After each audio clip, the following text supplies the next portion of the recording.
이전 학교에서 선생님한테 박치기를 해서 선생님 앞니를 나가게 한 초등학생이 앞니가 나갔다고요? 담임 선생님을 아동학대로 신고하겠다고 협박했습니다. 협박하면서 7년 전, 8년 전 일로 신고당하고 싶지 않으면 돈을 달라고 했습니다.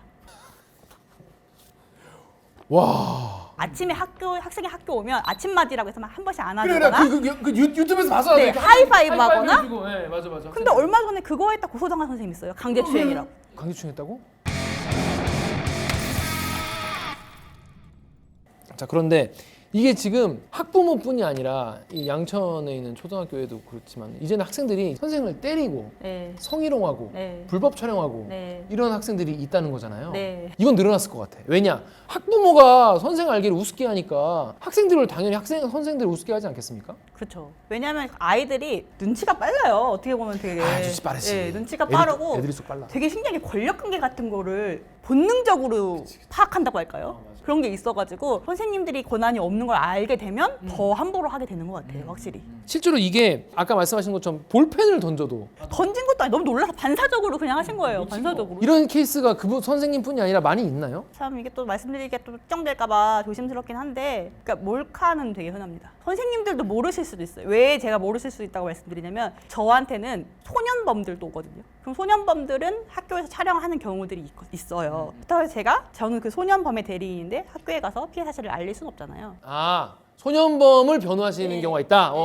그렇죠. 그러니까 선생님도 모르는 피해가 있을 수 있다. 아, 그러면 알려진 것보다 훨씬 더 많겠네요. 그렇죠. 그리고 걸리지 않은 거 훨씬 더 많을 거고. 네. 수업 시간뿐이 아니라 쉬는 시간, 점심시간 이럴 때 선생님들 가지고 불법 촬영을 하고. 그러면 오히려 선생님들의 인권이 침해당하는 거 아닐까요? 학생들도 피해자가 될 수 있죠. 여학생들, 다른 학생들. 네. 그리고 요즘에는 믿고 싶지 않지만 이제 학교에서 학생들이 이제 사진을 찍어가지고 막 다른데 막 뿌리기도 하고. 이런 게 범죄에 연루가 되는 경우도 있고. 그래서 이게 우리가 학생들은 촉법소년이라고 해서 법에 처벌을 받지 않는 만큼 오히려 그런 범죄를 저지르지 않도록 더 뭔가 지도하고 훈육하는 게 좀 필요하지 않나? 이런 전 개인적인 그런 생각이 좀 들었었는데 오히려 너무 풀어주다 보면 좀 이게 좀 부작용이 있지 않을까. 그리고 그 피해는 교사들이나 또 다른 학생들이 입지 않을까. 좀 그런 우려가 좀 들어요. 이거에 대해서 좀 현실적인 대책이 좀 나와야 되지 않을까. 그러니까 학교에서 규칙을 배워야 되는데 그 규칙을 배우는 계기가 아예 없어서 지금은. 그런데 이게 또 학생들이 또 학생 학부모님들께서 또 무기로 쓰는 게 교원 평가. 교원 능력 개발 평가라고 해서 이제 선생님들의 교수학습법이라든지 아니면 생활지도 이런 것에 대해서 평점으로도 평가를 하고 또 주관식 항목으로 서술형으로 평가를 할 수 있는 제도가 있는데 그게 익명으로 이루어집니다. 아무래도 익명으로 해야 자유로운 평가가 가능하겠죠. 그건 뭐 취지는 맞는 것 같아요. 네. 필요한 것 같아요. 처음에 교원 능력 개발 평가 도입된다고 했을 때 반대가 심했었어요, 선생님들. 네. 근데 저는 그때 해야 된다 생각했거든요. 왜냐하면 분명히 학교도 공무원 조직이고 열심히 하지 않는 분들이 있으니까 그런 분들 평가해야 된다는 입장이었어요. 근데 그것도 제가 너무 나이브했던 거죠. 순진했어. 네. 그러면은 근데 막상 이게 도입되고 보니까 어떤 부작용이 생겼나요? 저는 학생들이 객관적이고 공정한 평가를 할 수 있을 줄 알았어요. 근데 그건 뒷전이고 이제 선생님에 대한 배설 창구로 쓰는 거죠. 예를 들어 어떻게 쓰나요? 저는 생전 처음 들어보는 단어들로 선생님이 성희롱을 당하는 걸 너무 많이 봐서 보다마다 뭐 손이 떨릴 정도로 아예 주관식 평가를 열어보지 않는 선생님들도 많다고 하시더라고요. 근데 이게 익명이니까 근데 익명이 더 무서운 게 차라리 어떤 가해 학생이 있으면 선생님이 그 아이를 피하면 되잖아요. 지금 이 순진하게 웃고 있는 아이들 중에 누가 나한테 그런 표현 썼는지 모르니까 너무 무서워, 공포스러워. 그거 너무 무섭겠다. 얘네 중에 누구지? 지금 이렇게 웃고 있는데? 그게 한두 명만 그래도 무서울 텐데 또 여러 명인데도 명이 있을 거 아니에요. 네. 여러분 상상 그 스트레스가 지금 상상이 되세요? 그런 것들을 계속 받다 보면 규칙에 대한 회의뿐이 아니라 저 인간으로서 좀 뭐랄까 너무 끔찍하고 정말 소름 끼칠 것 같아요. 그런 일들이 계속해서 있어 왔고 선생님들이 문제 제기를 해왔었는데 교육청은 방관했어요. 이 문제가 사회적으로 수면에 드러난 게 그 세종시에 있는 선생님께서 어떤 일이 있었습니까? 교원 능력 평가로 성희롱 당한 것을 이제 언론에 제보하셨고 그게 사회적으로 공분을 사면서 그 아이가 결국에는 처벌을 받았거든요. 근데 처음에 그 선생님이 교육청에 신고했음에도 교육청에서는 어차피 익명이라 이거 못 잡는다, 안 된다, 방법이 없다라고 했어요. 근데 저는 그 얘기를 듣자마자 말이 되나? 왜냐하면 법적으로 불가능한 게 아니거든요. 그러니까 오프라인에서 성희롱을 하면 범죄가 되지 않아요. 되지 않는다고요? 네. 이게 상식적으로도 잘못 알려진 건데 성인을 오프라인에서 성희 희롱하면 범죄적으로 성희 희롱죄라는 건 없어요. 민사상 손해배상 영역으로 풀어가야 될 문제인데 정보통신망을 이용해서 성희 희롱을 하면 범죄입니다.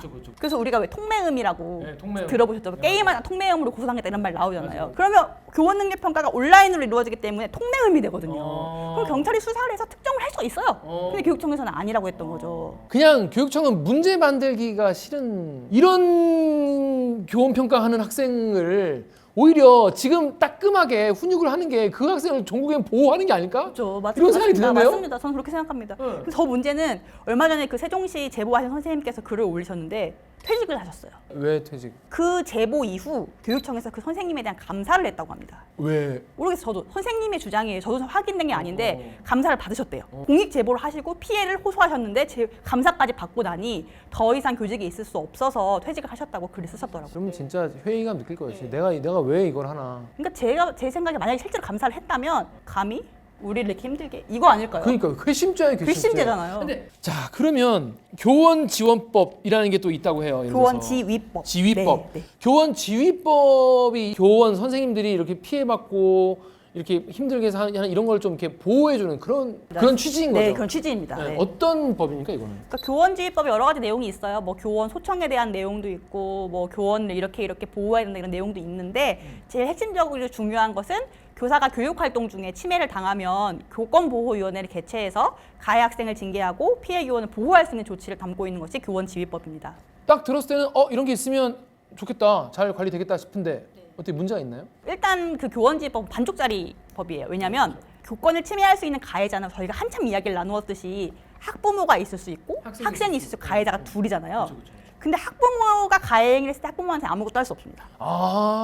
왜냐? 학부모는 그 학교 학생이 아니니까 학교장이 징계 처분을 할 수가 없잖아요. 그렇죠. 일반 사인인 학부모를 벌할 수 있는 거는 그치. 국가만 할 수 있는 거죠. 그쵸. 네.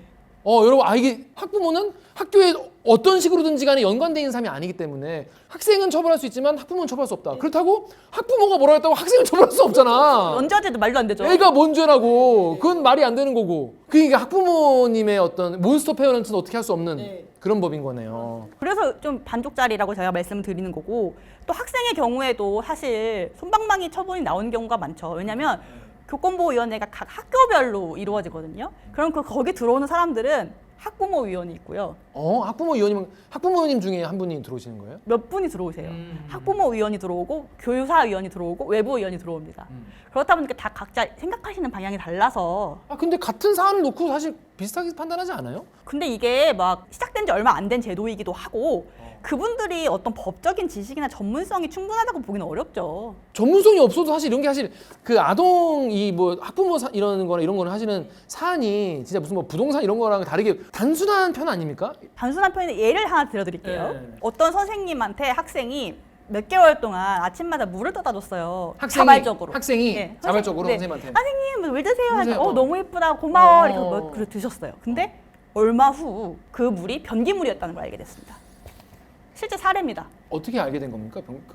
다른 애가 알려줬어요. 딴 애가. 그래서 저는 또 나이브하게 선생님 이거 당연히 교권 침해니까 학교 교권보호위원회에 신청하세요라고 안내를 드렸어요. 정말 또 제가 나이브했죠. 그때 학교 교권보호위원회에서는 뭐라고 하는지 아십니까? 교권 침해는 아니래요. 교권 침해는 뭐 폭행, 협박, 상해 뭐 이런 거가 있어야 되는데 변기물 떠다 준 것이 어떻게 그 범죄가 되느냐라고 하면서 교권 침해가 아니라는 결정을 하더라고요. 그래서 이제 그날 이후로 이제 선생님은 사실 신체적으로 문제가 없었다고 하더라도 정신적으로 힘드셔서 구역질이 나시고 계속 그러셨죠. 여러분, 난 정말 이해할 수가 없습니다. 근데 이게 교권보호법에 카테고리 들어가지 않는다는 이유로 처벌할 수 없는. 근데 그건 그분들 잘못 판단하신 거예요. 왜냐 법적으로 설명을 드리면 변기물 안에는 뭐 박테리아나 여러 가지 안 좋은 거 있겠죠. 그렇다면 이거는 상해를 시도한 거잖아요. 그래서 선생님이 실제로 배탈이 나시고 뭐 문제가 했다 하면 상해자가 되는 것이고 상해가 발생 안 해도 상해 미수잖아요. 그렇죠. 그리고 두 번째로는 교원지휘법상 그 교권보호위원회에서는 꼭 형법상 처벌받을 행위만 해야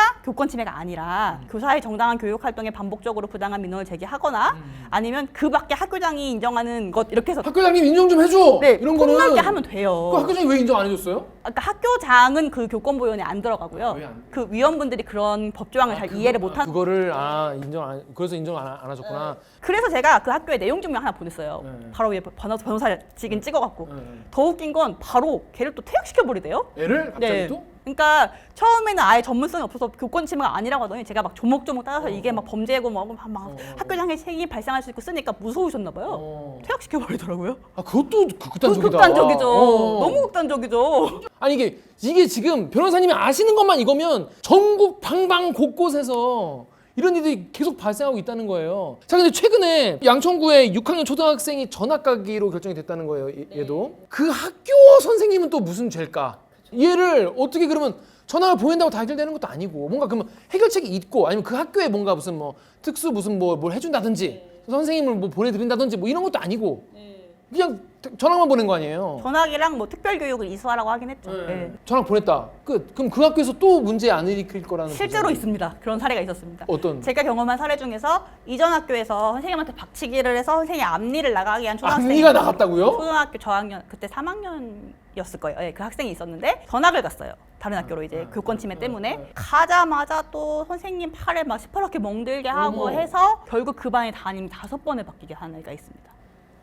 우리 아이가 그렇게까지 계속적으로 폭력을 행사하고 그러면 어떻게 해야 돼요? 일반적인 학부모님이시라면 당연히 상담 치료받게 해야죠. 약 먹게 하고 그 충동 조절 장애 있는 거잖아요. 그 학부모님은 그로부터 한 뭐 7에서 10년이 지난 후에 담임 선생님을 아동학대로 신고하겠다고 협박했습니다. 협박하면서 7년 전, 8년 전 일로 신고 당하고 싶지 않으면 돈을 달라고 했습니다.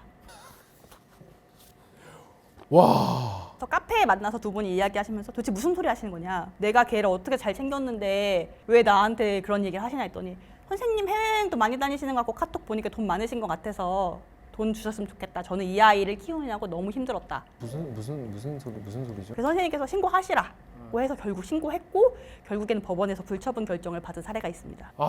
아니 여러분 이런 상황에서 교사를 하시는 그러니까 이게 사실은 이런 거예요. 내가 교사야. 근데 난 이런 일을 한 번도 안 당했어.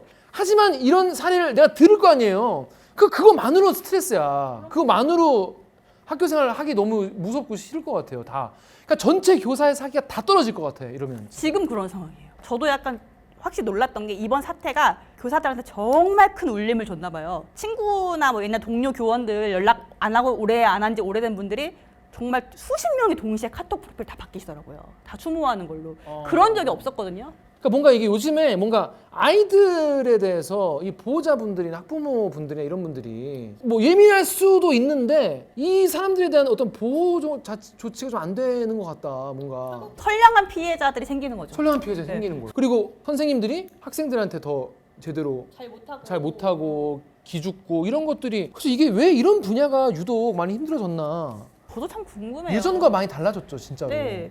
저도 뭐 사실 어떤 그런 정책 연구가가 아니기 때문에 나름대로 고민을 할 뿐인데 확실한 건 그 아동 관련된 산업이 어려워졌거든요.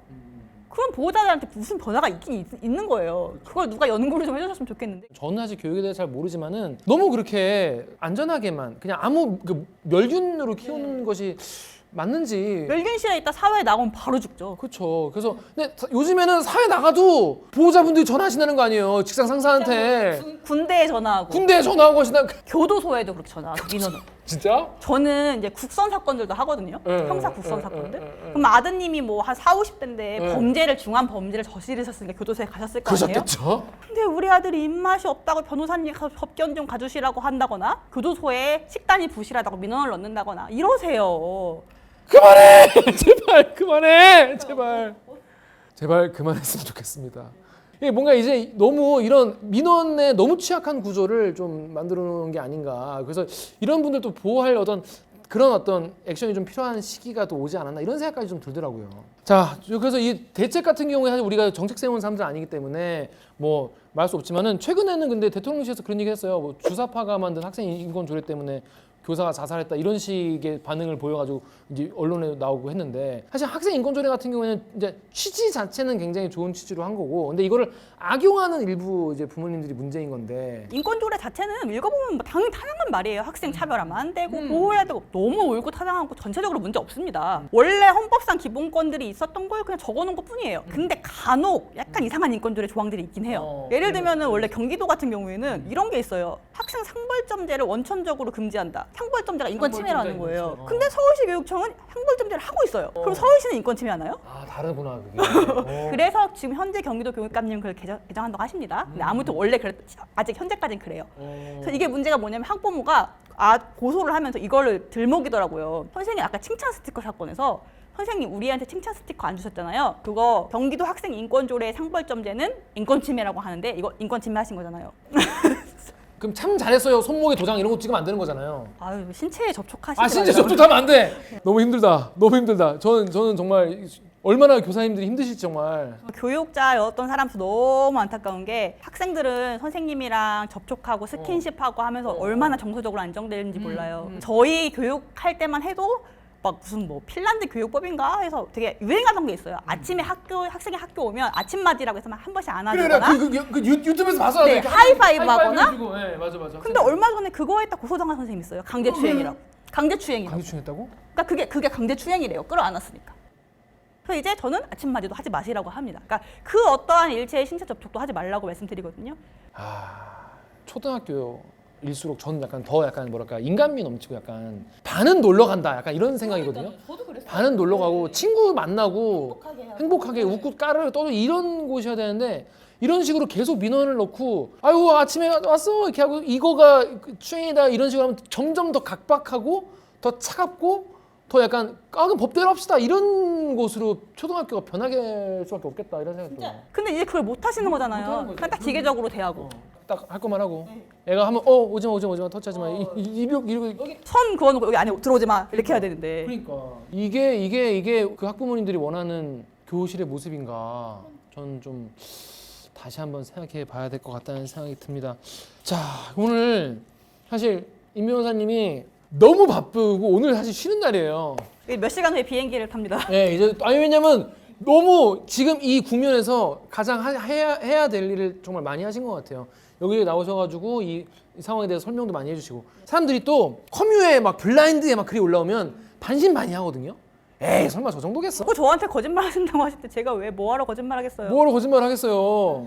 그럼 오늘 말씀하신 사례는 다 그냥 썰이 아니라 최소한 상담 전화로 상담 전화를 하거나 판례거나 사고 조사 했거나 했거나 본인이 당했거나 본인이 보셨거나 이런 사례를 말씀드린 거니까 이게 저는 이런 생각해요. 이런 영상을 보시는 게 왜 좀 필요하다고 생각되냐면 이런 보시는 분들은 보통 괜찮은 분들이 봐요. 그렇죠. 일반 분들이 봐. 보셔야 될 분들은 안 보죠. 정작 봐야 될 분들은 안 봐. 맞아요. 그러면 보신 분들이 주변에 가서 얘기 좀 해주세요. 약간 좀 극성이거나 약간 선생님 욕을 하는 그런 분이 주변에 계시면 학부모가 계시면 아우 그거 아니래 뭐 그렇게 하면 안 된대야 이러면서 얘기 좀 해주세요. 좀 얘기를 좀 그렇게 우리가 좀 서로 노력을 해가야지 이게 제도만 뭐 바꾼다고 이게 안 될 것 같아 보니까 약간 전 국민적으로 좀 아동도 보호해야 되고 학생도 보호해야 되지만 교사들 보호해야 교사들이 또 학생들을 잘 가르치고 그래야 더 많은 학생들이 교사를 꿈꾸고 그래야 더 좋은 사람들이 더 똑똑한 사람들이 교사가 되고 그래야 더 좋은 교육이 이루어지고 이런 선순환이 돼야 될 것 같은데 너무 교사에 대해서 이렇게 막 보호도 안 된다고 하고 막 이렇게 비하하고 선생님 우습게 알고 이러면은 그러면 가겠다는 학생들이 줄어들 거 아니에요. 그러면 교사의 질 자체도 저하될 수도 있고 이런 생각이 이런 얘기도 제가 방송에서 했더니 저 변호사님 사고가 편협하시네요. 교사 질이 수능 점수로 결정된다고 생각하시다니 뭐 이렇게 하는데 그 얘기가 아니잖아. 그 얘기가 아니잖아요. 아니잖아. 그 얘기가 아니잖아요. 이왕이면 그래. 이왕이면 공부 잘하는 애부터 못하는 애까지 다 교사를 원해서 그 중에서 진심으로 학생을 원하는 애만 되면 좋잖아요. 그럼요. 그러지 마시고 내가 저 아이가 없다면 내 미래의 아이가 겪을 일이다. 내가 만약에 나이가 많다면 내 손자가 겪을 일일 수도 있다. 이런 생각을 해주시면 감사하겠습니다. 자 오늘 우리 변호사님 굉장히 오랜 시간 동안 굉장히 말씀 많이 해주셔서 지금 힘드실 것 같은데 어떻게 오늘 출연 소감 어떠셨는지? 저 방송 인터뷰 많이 했는데 확실히 준비도 진짜 많이 해주셔서 좀 깊이 있는 이야기 나눌 수 있어서 너무 좋았고요. 편하게 말하는 게 좋네요. 근데 변호사님이 사실 지금 이 변호사 활동을 하시면서 저랑 비슷하게 또 유튜브도 하고 계시다고 하는데 어떤 내용으로 하고 계십니까? 학교 관련된 법률 분쟁을 소개하는 그런 채널들이 거의 없더라고요. 너무 정보가 없어서 그래서 제가 그냥 그 섹션별로 좀 나눠서 뭐 학교 폭력, 교권 침해, 뭐 소년 사건 이런 걸 다 해서 유튜브로 운영하고 있습니다. 유튜브 이름은 학교랑 법이랑이고요. 학교랑 법이랑. 제가 임이랑이어서 네. 오, 네, 괜찮나요? 네. 오, 좋네요. 네, 운영하고 있으니까 뭐 궁금한 점 있으시면요 그쪽으로 오셔서 질문 남겨주시면 제가 성심성의껏 답변 드리겠습니다. 그러니까 여러분 이게 교사이실 수도 있고 만약에 내가 진짜로 선생님이 우리 애를 괴롭힐 수도 있죠. 예를 들어서 그런 경우에 이게 어디에 상담해야 될지 막막하고 주변에 그냥 뭐 주변 사람들 물어봐도 다 몰라. 다 모르는 사람들이에요. 어차피. 이상한 정보를 말해줘. 이상한 틀린 정보. 틀린 정보를 말해줘. 커뮤에서 본 거를 말해줘. 그러지 마시고 학교랑 법이랑을 가셔가지고 관련 사례를 찾아보시고 거기서 한번 보시면 대충 감을 잡으실 수 있을 것 같고 거기서 또 이제 뭐 댓글을 달거나 이러시면 또 뭐 네, 대댓글로 댓글 얘기해 준다고 하니까 이게 사실 이게 법률 조언 사실 이게 금전적으로 이렇게 필요한 거 아시죠? 근데 이제 그것만 보는 것만으로 어느 정도는 근데 실제로 근데 딱 상담을 받아 보시고 아 필요하겠다라고 하시면 또 연락을 또 하실 수도 있고 그런 거니까 하여튼 학교랑 법이랑도 많이 가보시면 좋을 것 같습니다. 아무튼 그래서 오늘 많은 말씀해 주셔서 감사하고 아무튼 앞으로도 정말 이 교권 침해 또 교권의 추락이라는 표현까지 쓰는데 이 문제는 우리가 이거 해서 이 제도 생겼으니까 내일부터 해결 이렇게 될 수가 없는 거예요. 이건 우리가 긴 시간 동안 우리 학생들의 교육권도 침해받지 않고 학생들 아동학대로부터 보호받으면서 선생님들의 교권도 침해받지 않는 이런 것도 우리가 한 번에 되는 게 아니라 조금씩 서로 양보하면서 땜질해 가면서 고쳐가면서 이렇게 해야 되는 거니까 지속적인 관심과 이런 게 필요합니다. 그런 생각이 듭니다. 좀 맞습니다. 관련해서 네. 그 여러분 제가 꼭 드리고 싶은 말씀이 이 아이들 사회로 나옵니다. 맞아요. 제대로 교육받지 못하고 배움을 얻지 못한 아이들이 결국 사회 구성원이 되기 때문에 이거 선생님들 문제라고 치부하시면 절대 안 되고 전 국민적 관심 꼭 필요한 사안입니다. 그러니까 더 이상 그렇게 하지 않게 소년일 때 잘 가르쳐야 된다는 말씀이시거든요. 맞습니다. 자, 여러분 우리 정말 교육은 백년지대계라는 말이 있듯이 긴 호흡으로 가져갈 수 있도록 우리가 앞으로 꼭 쭉 관심 가지고 지켜보면 좋을 것 같습니다. 자, 그럼 저희는 이번 주는 여기서 마무리하겠습니다. 그럼 저희는 다음에 다른 아이템으로 인사드리도록 하겠습니다. 안녕. 안녕. 빠밤. 저도 가스총 하나 샀어요. 아니, 문득 이런 생각이 드는 거예요. 이런 민원들이 나한테도 돌아오지 않을까? 네, 그런 생각이 들더라고요. 사무실에 가스총이 있으니까 네, 오지 마십시오. 오지 마십시오 진짜. 경고합니다. 네. 변호사님 사무실 가가지고 괜히 네가 이상한 얘기해서 이러면 이제 총 네. 맞습니다. 그러니까 네. 정당방위로 되는 거죠. 일단 그렇다고 일단 그렇다고 해야 해야 안 될것 오시겠죠. 같아요. 아무튼 네, 가지 네, 마세요. 네, 아무튼. 네.